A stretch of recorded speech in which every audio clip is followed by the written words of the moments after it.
Hello, Yakri here with another artifact video. So I want to talk about Bloodseeker in particular and how much stats can kind of matter in this game, like small shifts in stats.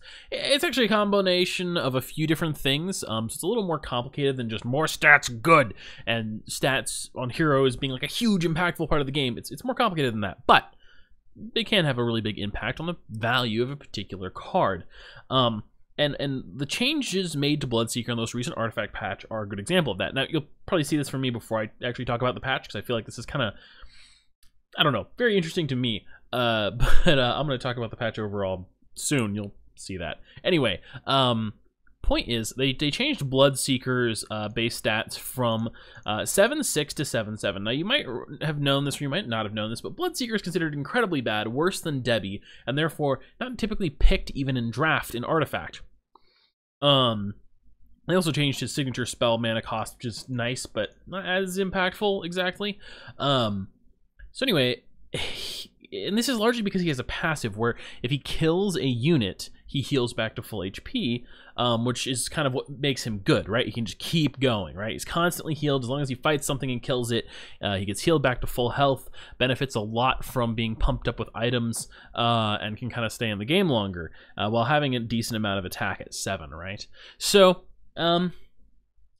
because he is at 6 health, too many things killed him immediately, like on the beginning of the game, and he could just die too easily in general. And so he wasn't very useful because he couldn't make very good use of his passive unless you equip an item to him. And so he wasn't very good. And I think he's a lot better now. I don't know if he's a top tier card, but his balance has changed dramatically, I think. At the very least, he's probably worth drafting from time to time. Maybe there'll be some argument about that. We'll have to see. But I think he's a lot better than he was before. And the reason for that is numbers, right?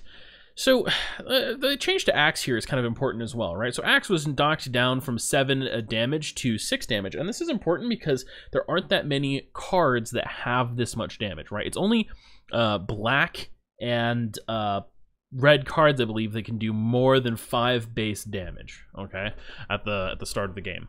I think there's one green hero that has 5, but I could be wrong. They might only be 4, but I think there's one with 5. Blue heroes all have 3. Does someone have 4? I think they all have 3. I think they all have 3 healths, 3 damage. One of them might have 4, but very, very low. And so the thing is that there's only, oh shit, did I close down the wrong tab?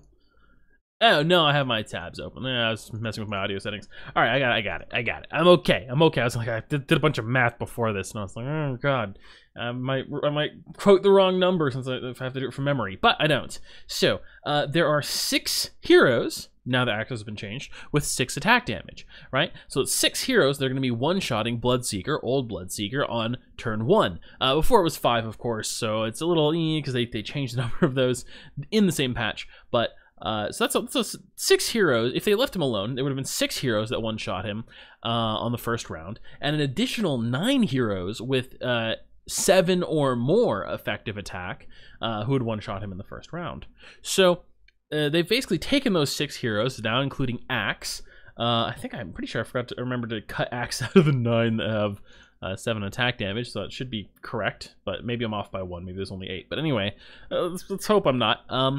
So they took those heroes out of the running for one-shotting Bloodseeker on the first round, and so that means that he can trade with those heroes or outright kill them in a couple like 1 or 2 black heroes cases. Yeah, in a couple black heroes cases, he can outright kill them instead of being killed by them at the same time he kills them, trading with them.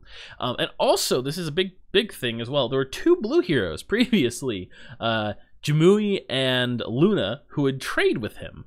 Right, they would survive the first round versus Bloodseeker, and the second round they would finish him off. And Luna could even survive. No, she couldn't do that. Well, I was going to say something about how like, oh, he'll survive on 1 HP. She has 3 attack. I don't know what I was thinking. I'm high, but she would have killed him in 2 rounds, and he would kill her in 2 rounds because she has 8 HP, which means that that's pretty bad for a hero that's like kind of gimmick is being able to kill people and survive.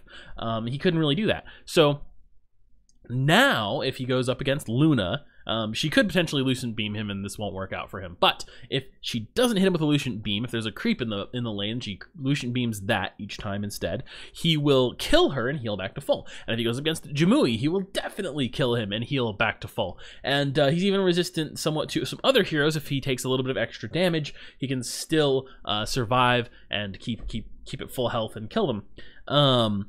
So it puts him in a much better position, right? Because it's two heroes that he just beats instead of trading with, at least most of the time, and 6 more heroes he trades with instead of losing to. Two of which he actually outright beats. I think it's two. 2 of those he outright beats. The other 4 he trades with instead, and then there's still the 9 heroes who are going to wreck his ship in the first round, but it effectively means that there's 40% fewer heroes that are going to screw him over at the start of the game, and he's going to be able to screw over slightly more heroes, much smaller percentage, but it's still good.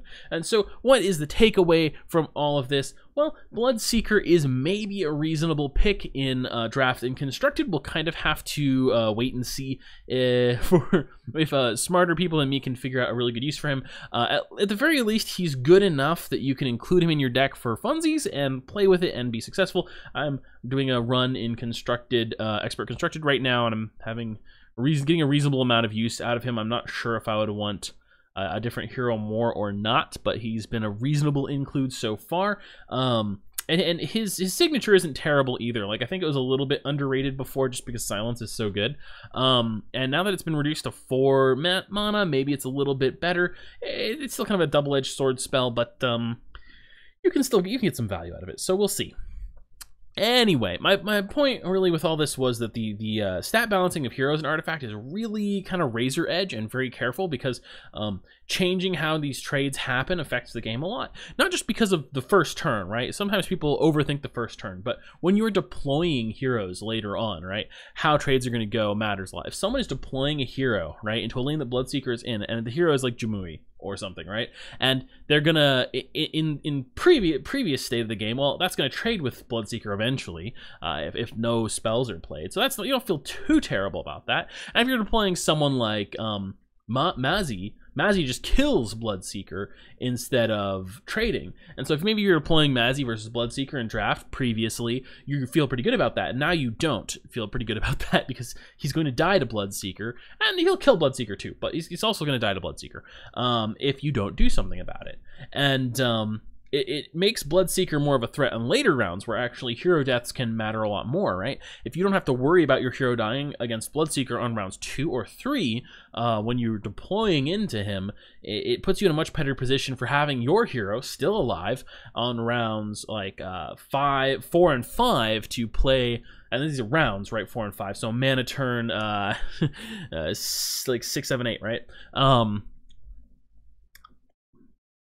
Right, 1 -1, so 5 is 4 plus 3 mana, right? Is how mana turns work. Let's get it wrong. 7, right?